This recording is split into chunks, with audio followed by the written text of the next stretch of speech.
Struggle with overeating?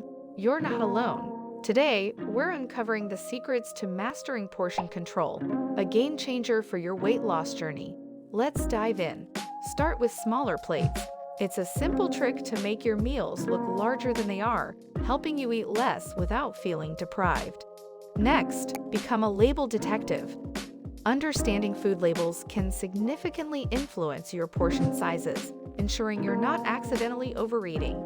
Always portion your snacks before diving in. It's easy to overdo it straight from the package.